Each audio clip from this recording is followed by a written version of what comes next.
Good evening, everyone. Hello, welcome to the March meetup for PHP Amersfoort.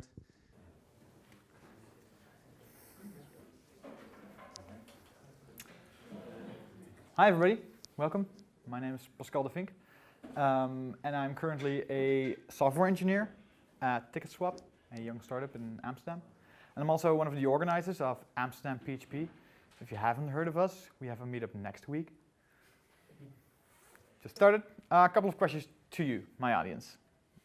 Who here is a developer? Please raise your hand and keep your hands raised if you're a developer.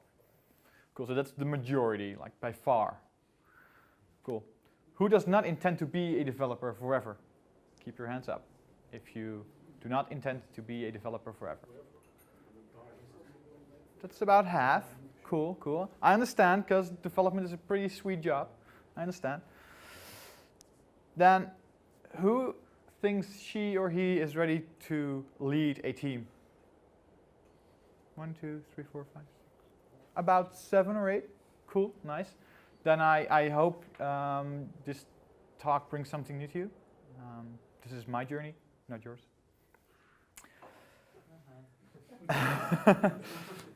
Just saying. So this is not a story of how I joined the ranks of a young startup and grew with them on a journey towards global domination and became a great leader of all. That's not my story, that's his story. Do you know who this is? Napoleon? No, it's not Napoleon. Anyone else? Yep, absolutely. This is Alexander the Great. And did you know that by about 300 BC, at the age of 33, he conquered the largest empire in the ancient time? Just like, wow. Wow. 33, that's 3 years older than I am. 33, that sounds like 60. Well, yeah, that's true, but still, I mean, even if I was 60, or if I am 60 in 30 years, I'm probably not going to be the leader of an entire empire. That's the spirit. Because I don't want to be. That's the reason why. Most likely because this guy was brought up from a baby to be a great general, to be a great emperor. And, well, I wasn't. So it's your parents' fault. You could say that, yeah. So then, how do we get to be that great leader if not raised from birth? Well, some say that you can go to school. There are degrees that you can get for being a leader, being a business leader, being in management. But there are also people that say that you really have to learn this on the job because there's no school that's going to prepare you for the real world. And I'm not sure who's right, but I did not get a degree for any leadership position. I was put there on the spot and I learned on the job. And I hope to give you a peek of the things that I learned and the responsibilities that I had. But first, let's talk about this job, this team lead job. This is a chart, which is a gross over-exaggeration of career paths. It's made by Brendan Hayes, and he did a great talk at RubyCon a couple of years ago about hacking your career. Look it up on YouTube.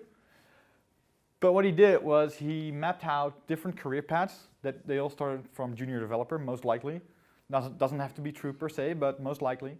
And there's this development, management, and entrepreneurial layers. And then there's all kinds of paths that you can take. And I basically took a path from junior developer to mid developer to kind of senior developer, jumped up to a team lead, engineering/team lead, or technical lead, or whatever the name was. In my company, the job was called team lead, or lead developer actually. And some might say that, yeah, but that's a very technical job, right? Lead developer has developer in it. That's true, for the most part, probably, in most companies. But as this chart as this map says very well, is that for a lot of businesses, the team lead role is more of a management position. Oh, I'm a manager. Didn't set out to be a manager. But in the eyes of the business, I probably was a manager. But it can happen that you're a team lead or a lead developer and purely have technical responsibilities, and that's great. So my story was about a couple of years ago. I worked in a team of 4 or 5 developers, and through some course of events, the manager that was on the team was removed from that team, and they asked me to be the lead developer. I was like, yeah, sure. Now this was a team of 4 or 5. There was also a support team of 3 people, a technical support team. And pretty soon we were helped out by 2 brilliant developers who worked on site, and we were also helped by an external company not too far from here, who worked from Amersfoort. Next to that, there were also 2 other people from another company helping us out. One of them was even in Spain. So this kind of roughly gives you an idea about the team size and the team that we had in place. So I was thrilled to be working with these people and to work on this project. On this product even, I had all these ideas about adding value. I wanted to upgrade our systems. I wanted to upgrade our framework. I was making plans to get rid of all our technical debt. It was great. I was ready to lead this team to victory. But as you might expect, it didn't go so well. Didn't go so well. I had all these hopes and dreams, but eventually I had a lot of distractions. I got so distracted by meetings, mostly meetings, but also things like culture building, sick days, vacation days, financial management, cultural management, micromanagement even. It was like, oh, what are you doing? What are you doing to yourself? And I started to wonder, why were these tasks distracting me even? What was it that they were so distracting? Why was it that they were so distracting? And I came to the conclusion that I just wasn't prepared. I was not prepared for this job at all. It happened overnight. It was around Christmas that they asked me, and the 1st of January I started, and I had some free days in between, so it was like, wow. But that was not why I wasn't prepared. I believe that from the start, the business had a whole different idea about this job and the title that they gave me than I did. I thought it was more about technical stuff, about being the person responsible, about technical decisions that had to be made. A technical roadmap was one of the things that I had in my head. But it turned out that the business people around me saw me like a manager and wanted to have meetings with me and lunches. And that was great, but I didn't have time to do the other stuff that I liked. So my number 1 lesson is expectation management. It is so very important to ask what other people think they expect of you and to say out loud to your managers, peers, team members what they can expect from you and what you expect from them. This is so important that if you fall asleep now, I don't mind. I wouldn't mind. Just fall asleep. If you heckle me the entire time, I don't mind. Just go home with this. Go home with this. Just whenever you are in the position of taking up a leadership role, expectation management is one of the most important things to do. Cue to fall asleep now. Obviously, I did not do this. I did not have any expectation management I didn't know what was expected of me, and they had wildly different things that they expected of me. And I didn't even know what I could expect from my team at the time. Which led me to not even see any code anymore. Like, the only code I saw was in pull requests, in between meetings, or on my phone when I was on the toilet. That's a sudden realization when you're on the toilet checking out your pull request. You can push. Yeah, you can push.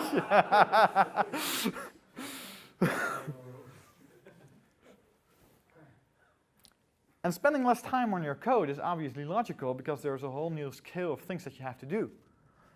But make sure that you still have enough code time, because it is very important to be still acquainted with the code that your team writes. Because no matter how much people think of you like a manager, they still expect you to be able to say anything technically about the code base, about the platform.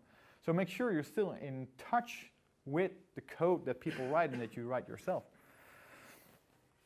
And this is so easy to do the last on your to-do list. Like, make a to-do list in the morning, like meeting, talk to this person, figure out how to do X, and then code some more. And then it's like 6 o'clock and you're like, nah, I'm not going to do that tonight. Today I'm going to do it either tonight or tomorrow, and tomorrow is the same story. So it's easy to do last. But I came up with 3 things to cope with this problem. One was agenda management. Now, who here uses an agenda at all? Like, anywhere in the year? Everybody, that's good. Then, who uses it regularly? Still almost everyone, nice. Who uses it daily? Wow, that's nice, that's cool, because I didn't. You want to know how my week was? My week was Monday, start coding. Tuesday, start coding. End of the day, sprint planning, retrospective, something like that. Wednesday, start coding again, and rinse and repeat till Friday. And then beers. It was basically my week. And if there was a meeting somewhere in that week, people came to my desk, picked me up for an hour. It was done. It was easy. There was not really much need for an agenda at all. However, that changed when I became a lead developer, because suddenly my agenda was blocked from Monday morning to Friday afternoon, and even nights and lunches got blocked somehow. So what I did eventually, not first year or so, was I tried to block out entire mornings or afternoons for coding. And if I could, I worked at home or in a coffee shop or cafe or somewhere nice and quiet, away from people that wanted to do meetings with me. The toilet. Yeah, obviously, in the beginning. So this helped me enormously, and also I was very precise in this. If people wanted to plan a meeting on that time, I couldn't. I just couldn't. I had to do something else to prevent them from blocking those hours for me. I had to say no. I had to say no more often even. I'm not sure about what you feel about saying no, but what I see of other people in our field is that they say yes all too much and all too easy as well. Yes, thank you. And that's not bad inherently. We all want to help the people that we work with. We all want to strive to bring value to our product, to have a great product for our customers, right? And as a developer, oftentimes it doesn't really impact your time schedule yet. Perhaps some of you recognize what I'm saying. But since the amount of requests like quadrupled, I became overflooded with requests of tiny little things that didn't really matter at all. Yeah, I want to discuss the roadmap for next year. It's June. I think we can postpone till next month. and I'm going to focus on this important issue right now, if that's okay with you. Saying no more often really helped me in clearing out my schedule and being there for my team and being there technically for my team.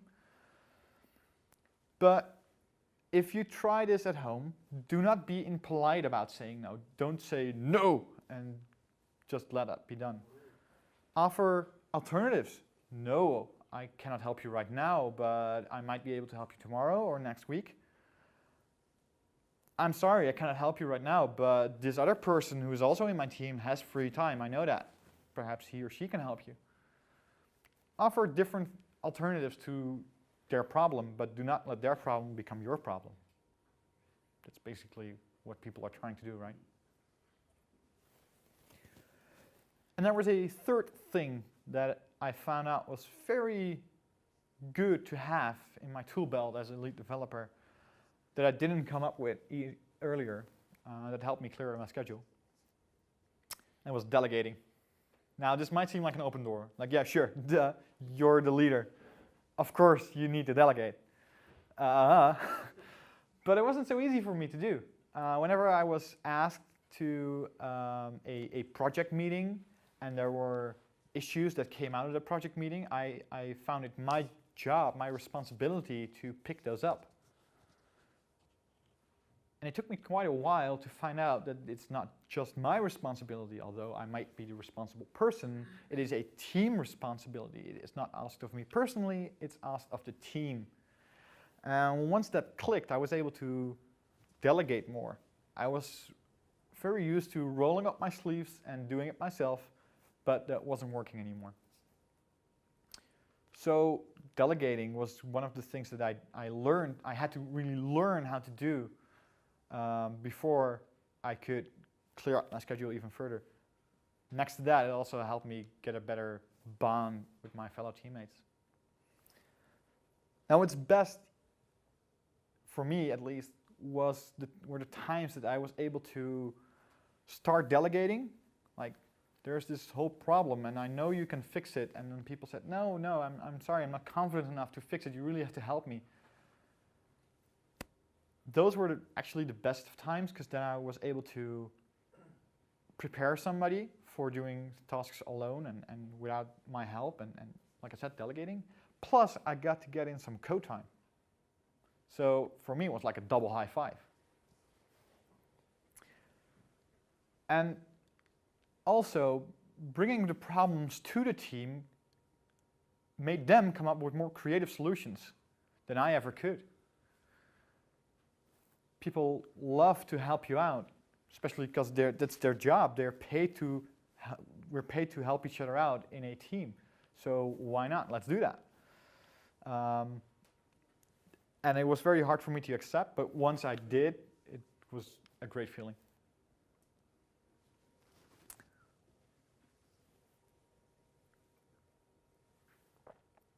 Now, I cleared out my schedule, well, somewhat.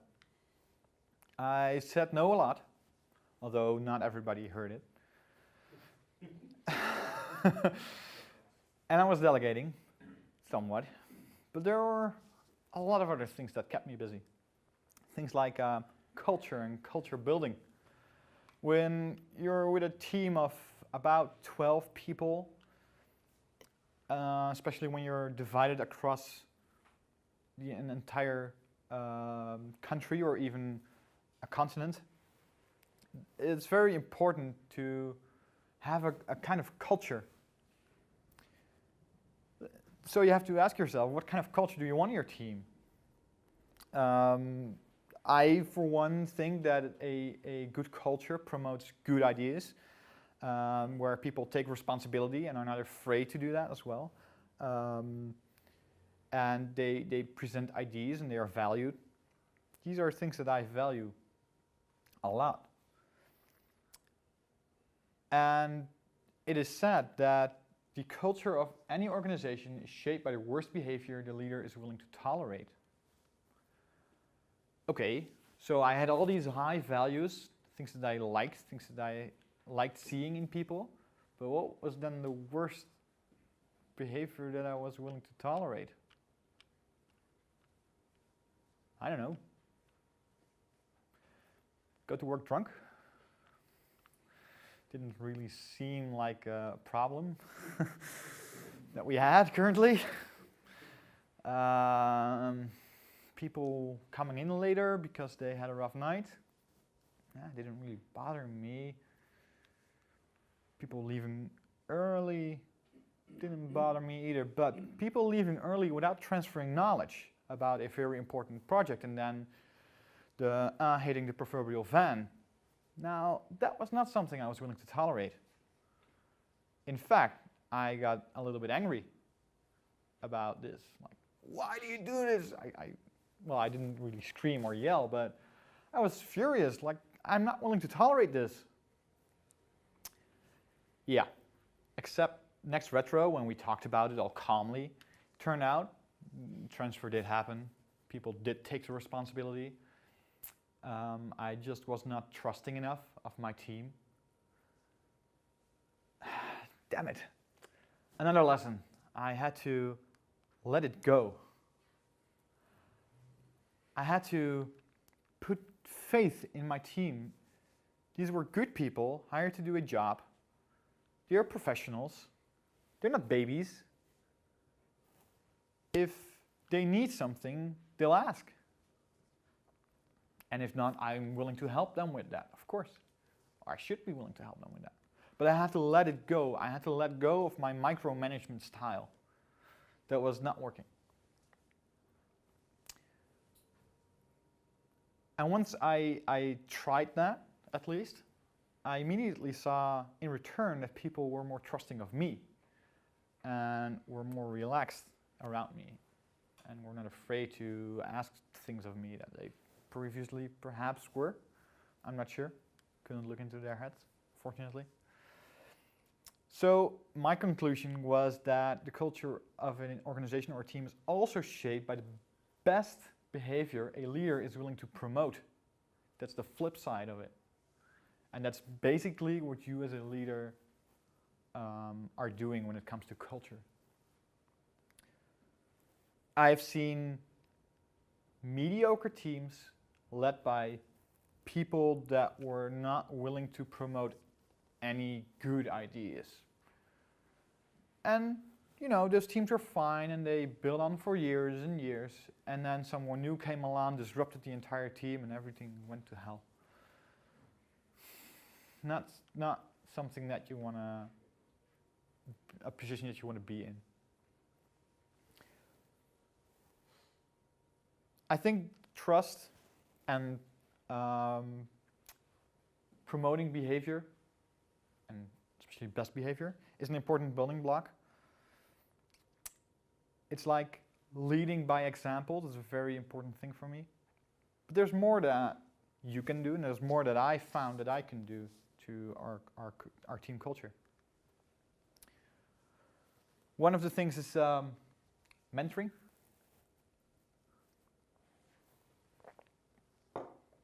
Who here has a mentoring program in their company?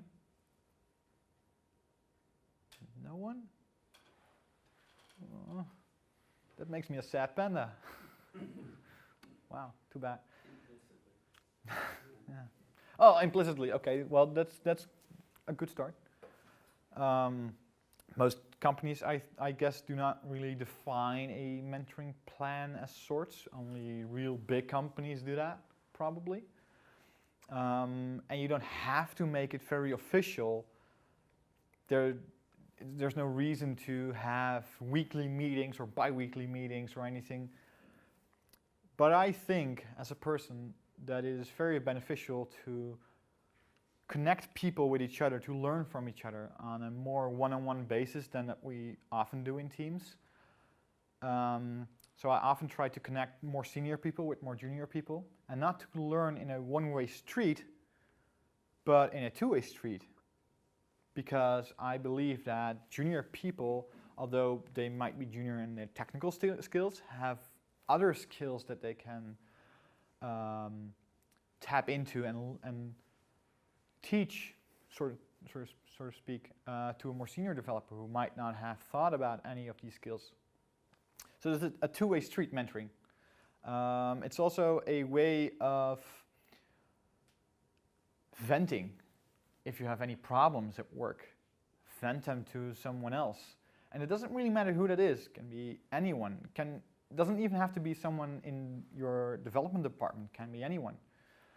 So if you don't have this officially at your company, but you're looking for a mentor, ask anyone. You can even ask someone outside your company. What's important though is when mentoring is that you are willing to give and receive feedback. Not only when mentoring, but especially when mentoring, this is important. I've seen leaders throw a tantrum, like literally be so angry when somebody disagreed with their solution. It's like, whoa, how can you not see the benefit of people that are willing to think with you on a good solution? But yeah, totally not open to feedback. Feedback is a hard thing though. It's not easy when people tell you that they do not really agree with you, or that they do not agree with your opinion, or that your behavior reflects on them in a not so good way. That's hard. That's hard to take. So it takes practice. I like to ask people for feedback before I give feedback to create a sort of trust. So this is also what I did within my team. I sat down with people like once a month and just asked them, you know, what do you think of me? What do you think of the team? What do you think of the company as a whole? Anything that you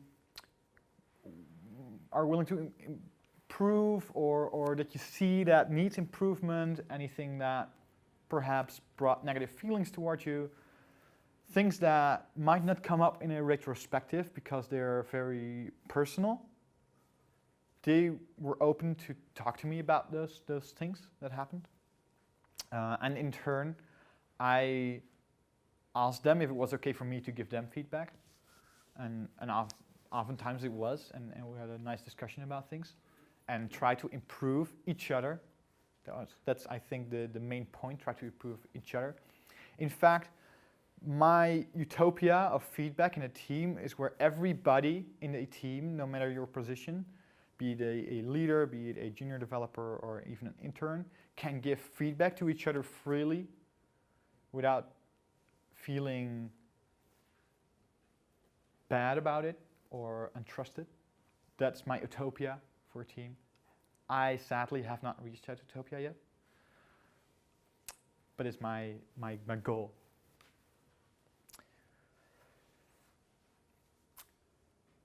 This can also be very motivating. It can also be very demotivating though, so be careful. Motivation is a very important thing in a team.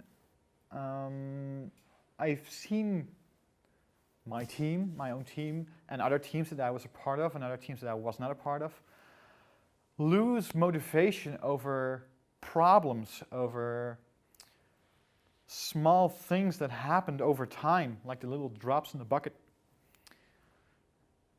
And without anybody to restore that motivation, it was very hard for that team to go back again. So what I like to do myself, I found that out after a couple of years, is motivate as much as I could, as much as I can even. And it doesn't really matter who I try to motivate, be it, like I said, interns or senior people or lead developers, my manager. But in turn, you start like a motivational spiral, an upward spiral, because people get motivated and in turn they try to motivate you and you try to motivate them again. So you get a very positive vibe and you don't get stuck in those negative vibes. It's much like in a gym or in a boxing ring where you train with people and everybody would try to motivate each other like, yeah, one more punch, like 10 more punches. And it really gives a sort of positive vibe to a team. But it was hard, and this is very hard to do. I find it very hard to do when times are rough. And times are very rough when you're busy with hiring and firing people. That's a hard time. Because teams are immutable. Everybody knows what immutable means? Good. Teams cannot change, although you might think that teams can change, they cannot. Team A is not the same team when somebody joins that team, it becomes Team B. Or when somebody leaves, it becomes Team C. Everybody in that team has to find their new position. And so hiring and firing has a lot to do and has a lot of impact on your culture. Now, I wasn't very good at this. Hiring people was not one of my strong suits. In fact, I even made a mistake once where I did not involve anybody of the team in the hiring process, hired someone, and it turned out to be not so good of a hire. And that was really hard for me to deal with. Bless you. So my takeaway from that was try to follow your heart and your instinct as well as your informed team. Try to get your team on board with new hires. Try to create that bond early on. If you know that it's going to be a new team, start with the new team like immediately. Firing is equally important and hard. I once had to say goodbye to someone and it was really hard for me to do. I felt bad for an entire weekend. I thought I could manage the hell out of this person just to get this person to be a more positive person and add value again. But that's obviously not going to work. And in the end, the choice was not mine, but I had to fire this person, and it was hard. It was very hard, and it had a huge impact on our culture. Another thing that kept me busy and had impact on our culture was sickness and other personal problems. Of course, we all have lives outside of our jobs. Our job is not our life. We don't live to work, we work to live. I see some people like, wow, is that true? Yeah, that's true. Yeah, that's true. We all have our personal lives, and personal lives come with a whole different set of problems. And those two lives cannot be separate. That's impossible to do, obviously. You get sick, you're not in any state of mind to work. But what's even worse is your parents getting sick. Or in terms of impact on your culture, when somebody's expecting a child. That is a great and positive thing. But when that happens, the moment it happens is very unpredictable. So it can happen that somebody gets a call and says, I'm out of here, see you later. And you're stuck with a project. Like, oh man, what to do? And I found that this is unavoidable, of course. So the one thing that you can do is talk to people about it and make agreements on how to handle this. Okay, we all know that you have a sick parent and you can be called away in an instant, and that's fine. Go, drop everything that you're doing and go. Do you need a car? Go. But before that call comes, make sure that every day, at the end of the day, you write a couple of lines about the work that you did and the problems that you found and the knowledge that you think should be written down. For example, this is a small example of things that you can do in agreement to prevent any hard times that you can get from these unexpected events. But again, when somebody gets a child, people are away for 3 months sometimes, and that means that your team is going to change again, culture takes a hit. Same story. So these are all the things that have a cultural impact and kept me busy. And the last thing that kept me busy was leading by example. Like I said, I never reached that feedback and motivation point that I was looking for. But I kept trying. I kept trying, and I think that separates a leader from a boss. A leader is someone, in my opinion at least, that is willing to help the team, elevate the entire team, like everybody, every member of the team, to reach the top.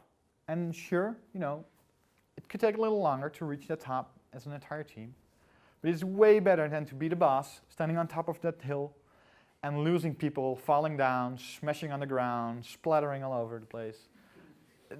That's not how I want to work, and it was a very important lesson for me, that this is not the way I want to treat people, and this is not the way I like to be treated as well. So start motivating, give feedback, try and ask for feedback, organize retrospectives, those are very, very helpful. Set the example, that's basically what I mean to say. Okay. Enough about culture. Who wants to hear a funny story? Nice.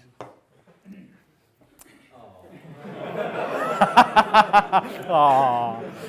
Financial management, it's going to be funny soon. Now, some of you might say, financial management, what the heck? But let me ask you this. If you need a new license for your IDE, for PHP Storm, for example, who do you go to? PHP Amersfoort. Okay. Beyond your meetup, in your organization, who do you go to? Team lead. Team lead. Anyone else? Financial guy. Financial guy, great if you have one. JetBrains themselves. Project manager. You buy and ask for refund. That one guy that fixes all the small weird stuff. That one guy that fixes all the small and weird stuff. Yeah, that was me. Yeah, that was me.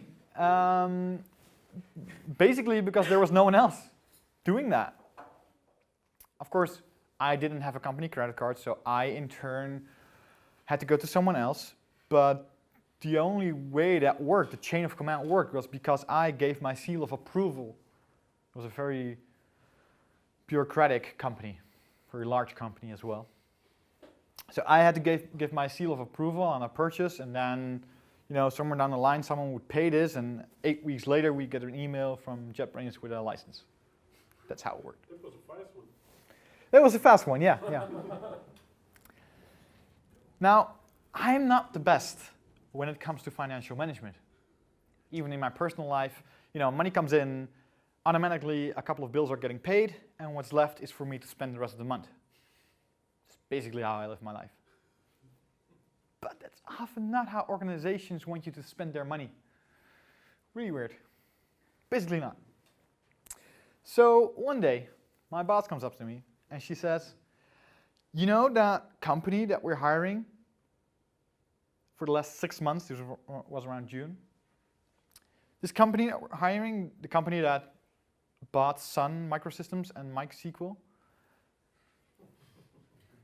This company that we're hiring, how much did we spend on them already? And more importantly, how much are you going to spend the next couple of months on them? I said, I have to look that up. I had no idea. I had no idea what they cost me. I had no idea how much in the last 6 months they worked for us in terms of hours. I just knew that whenever I needed them, I wanted them to be there. That's basically it. So I cleared my schedule, said no, and I got to work in Excel. Now I'm a very skilled developer, right? But I know nothing about Excel, like nothing. So I tried different formats up and down and templates from internet, and I had all these invoices and spreadsheets and numbers, and I couldn't make heads or tails out of it.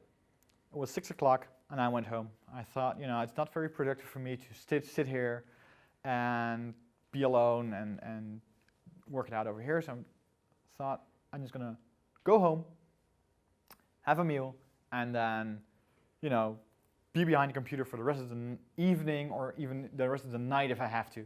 I'm just gonna do that. So obviously I was not a very bright person when I came home and had dinner. So my girlfriend says, "What's wrong?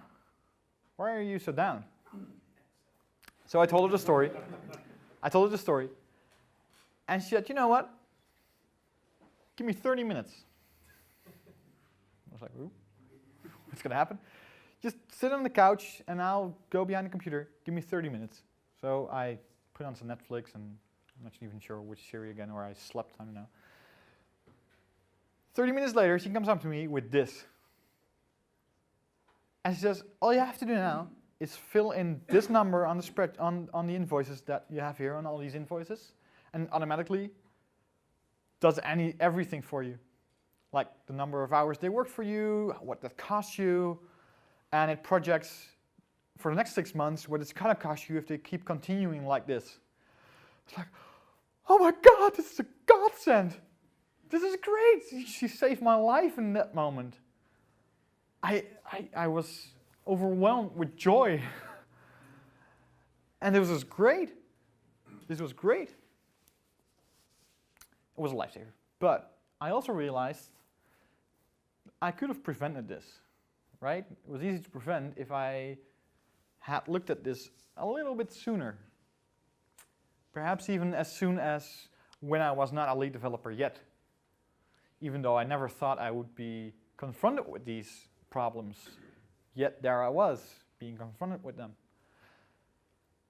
So I think that it really have helped me if in different teams that I've been a part of would more regularly ask the people that did this stuff, "Hey, can I take a look at it?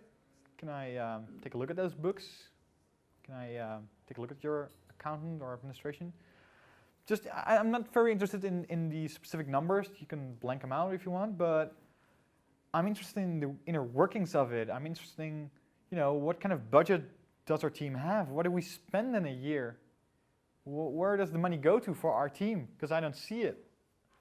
And oftentimes I notice that other developers don't even see it either, like licenses and, what kind of license? Like, I need a laptop and a PHP Storm license, and that's it.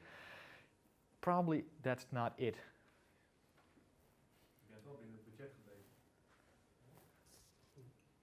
Well,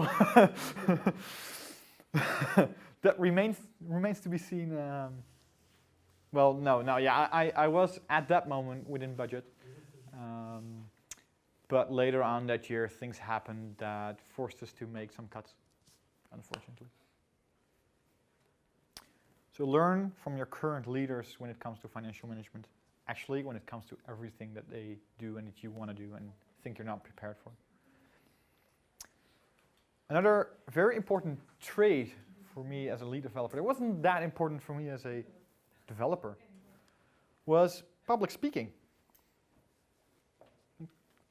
Standing here in front of you all and saying stuff. I'm not even sure what I'm saying, but I'm saying stuff. We don't know either. That's good to hear. Presenting ideas, being able to present ideas to other developers, to your team, to your peers of managers, to upper management, to anyone at all is very important. Of course, you can delegate this to other people that you think are way better in public speaking, presenting ideas, and that sort of stuff. But there is bound to come a time that you will be confronted with this and have to do a presentation of sorts. So better to be ready for it now than later, I guess. And for me, it came down to be able to explain things in simpler ways. We're all used to talking very technically, but the people around us in most companies are not. So I once, for example, made a metaphor out of our code base and compared it to an old house. Although nice, it was painted last year, it has to be moved, because that is what you give us money for. But the thing is bolted to the ground and we don't have the plans anymore because it's a very old house. Besides that, it is made out of wood and easy to break, so it costs a lot of time and money to do this very delicately even. And before that, other people had talked to them about hosting and PHP and servers and Apache and Zen Framework and difficult technical terms that they couldn't understand, but whenever they heard this, suddenly it clicked and they agreed that, oh yeah, this must be a challenging project. And that's why it is still going on for 6 months. Yeah, that's why it's still going on for 6 months. Being able to do this is very powerful. One other thing that was important to me, a skill that I did not master before, well, I'm not even sure I mastered it right now, but before I became this lead developer, is talking to others. Now, I know some of you might now think like, yeah, but I saw you talking to people outside, and surely you must talk to other people when you're at a party. And sure, I do. But most of the people I talk to regularly are mostly like you, technically inclined. So we have some common ground and it's easy to start a conversation, and you can always ask, hey, how's work? What are you up to? What's the latest technology that you use? Those are very easy questions that you can ask people. But all of a sudden, I was in a position where I had to talk to other managers because that was kind of expected of me. It was also very important to casually inform about the plans for marketing this year because that had kind of a big impact on our goals that year, right? Yeah, we want to increase convergence with 20%. Okay, how are you going to do that? Yeah, with your help. Ooh, thanks for letting me know. They don't let you know up front because they don't know that they need you. So I had to talk to people more often to find out the stuff that kept them busy. And one of the things that I found out was that we can talk to anybody as long as you find some common ground to talk about, and we all have common ground to talk about. So I started thinking like, okay, then what is this common ground that they talk of? Especially with the other managers that I wasn't really that interested in. But as a manager, I was sent to a training. All the managers in our company was sent to a training.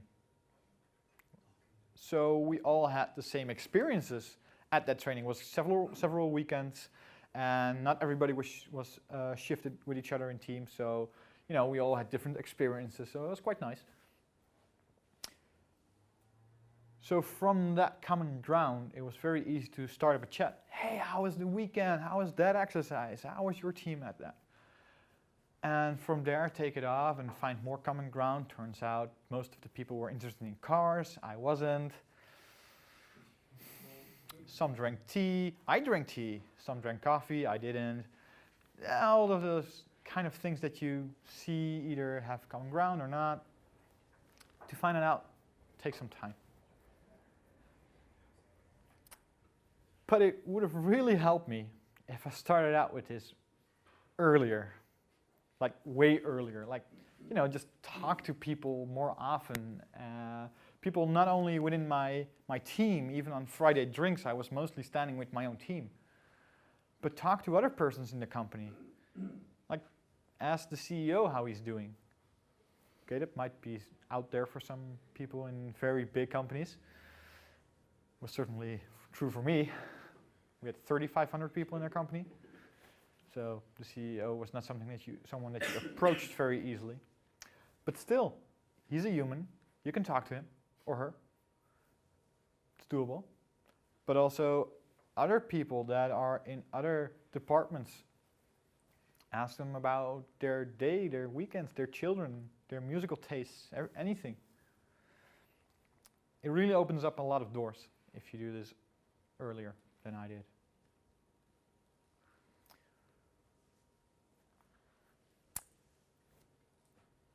to wrap this off, these were all the things that I learned, the things that I experienced. But to wrap it off, there are a couple of things that you can do right now to not make the same mistakes as I did.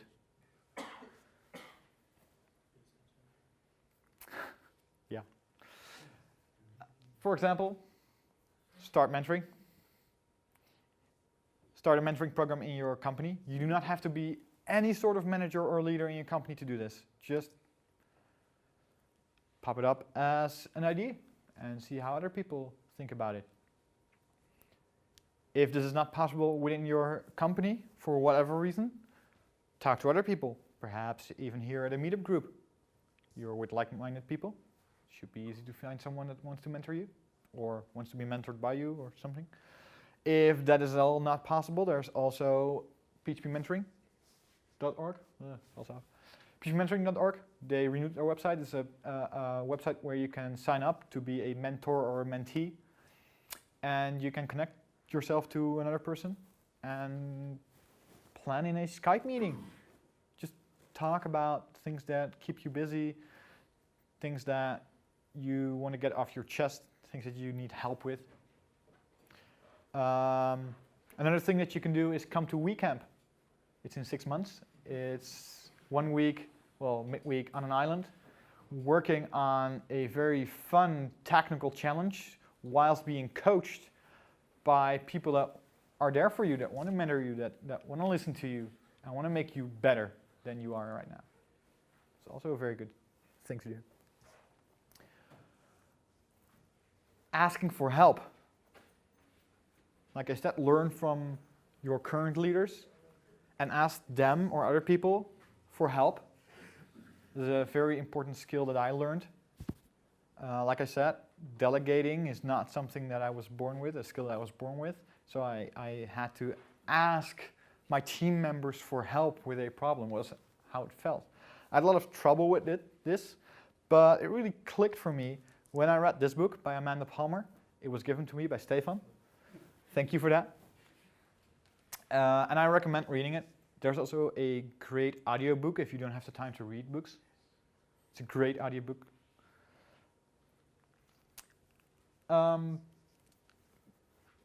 Ask for feedback in your current company or social circle. This can even be valuable to ask from friends. Start a cycle of feedback and be acquainted with receiving feedback, because you will probably receive lots of feedback or feedback when you're in a leadership position. Some turds are wrapped in feedback packages, so to say.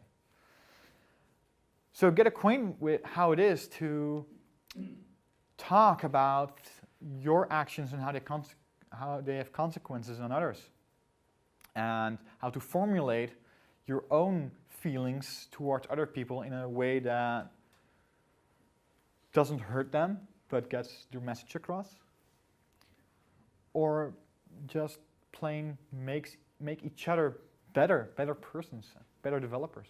And this can be on a personal level, like personal feedback, or it can be on technical skills. Talk about each other's technical skills is also very important. Again, public speaking. User groups work really good at this. There are an abundance of user groups in the Netherlands, like 10 at the moment.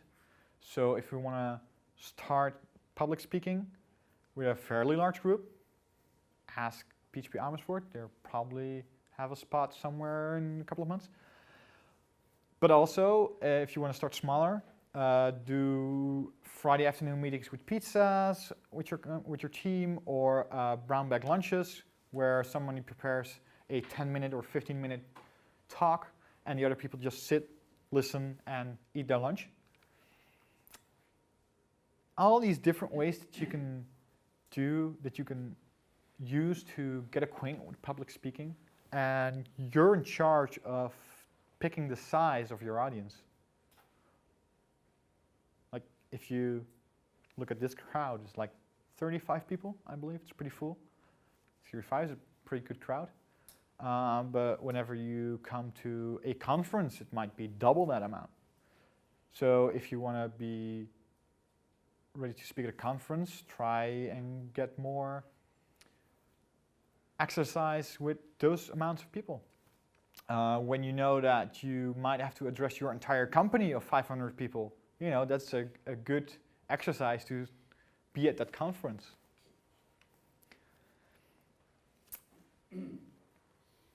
Generally, take an interest in other people, other developers, your peers, your leaders, other people in your company, friends even, if you do not already, of course.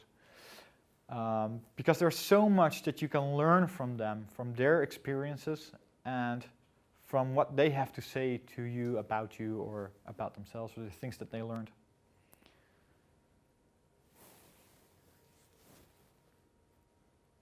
Now, these are things that you can do. I hope by telling you all my experiences, I did not shy you away from pursuing a career in leadership positions, or whatever that may be in your future.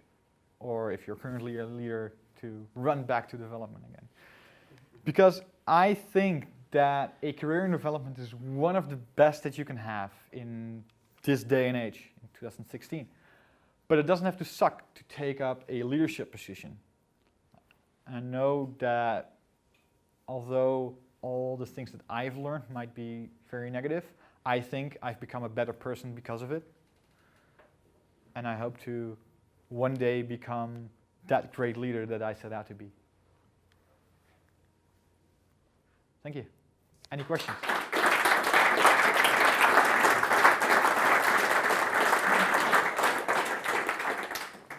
Any questions? What do you think of self-leading teams? What do I think of self-leading teams? I think that they can definitely work. I have no experience with them whatsoever. But from the experience that I do have, I think that the persons in that team would probably be experienced people. And not per se experienced in terms of technically experienced, but more like a life experienced people. Because steering yourself and others around you, that can be quite difficult. So you really have to be like a strong person to do that. But I've seen it happen. Companies that do that, definitely. Well, you said you started out having a hard time combining development with leadership. Did that change over time, and how you're coping with that now? Okay, so the question was, I had a hard time combining development with leadership. And how are you doing that now? And how am I doing that now? Well, later on it was easier for me. Like I said, all these things did not come to me in the first month, which they had, but it took me like 2 years. And actually I'm still learning to do a lot of these things that I said I've learned. Sure, I know that they exist right now. Sure, I know how to say no more often, but I still do it way too much, way too little. So yeah, I think that at the end, I definitely had a better grip of the amount of time I spend in the leadership position versus the development time. But it could have been better, definitely. Does that answer your question? Well, then I have a follow-up question. Do you think Follow-up question? It is possible to keep combining the two? Or do you eventually switch away completely to leadership? Is it possible to combine the two? I think it is, but that depends on, again, your expectation of the job, and if that is your expectation of the job, and what others expect of you. In the end, I requested that a dedicated manager would be hired to be placed like next to me, to do all the things that I was bad at and had a hard time dealing with, versus the development time that I had. And this person was hired, and it was a lot better. But yeah, definitely it is possible to combine the two. I've seen it happen. But again, it's about expectation management. Okay, thanks. You're welcome. I guess there are quite a few things that you would have liked to know in advance. Yes.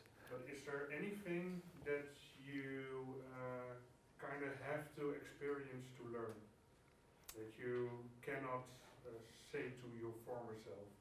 Is there anything I cannot say to my former self to be better prepared? Yeah, that Stand you better. really have to experience. Wow. Yeah, this. That's a tough question actually, because what do you say to your former self when that doesn't really help, right? That's the catch-22 then.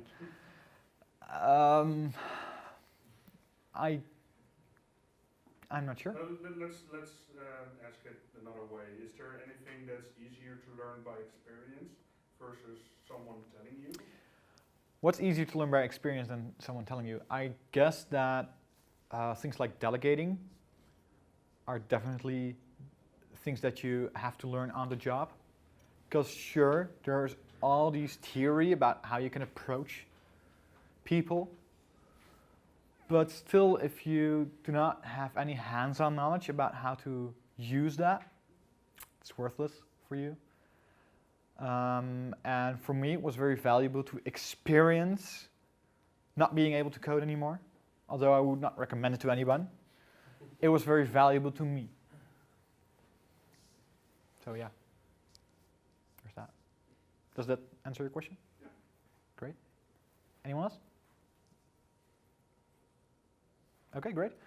The slides are going to be online, and these are some links to a couple of books and articles that I found very helpful. There's The Art of Asking. There's a Talking with Tech Leads book that is very interesting. PHP Mentoring, Hacking Your Career is in here. And the slide's going to be online like tonight or tomorrow. Thank you.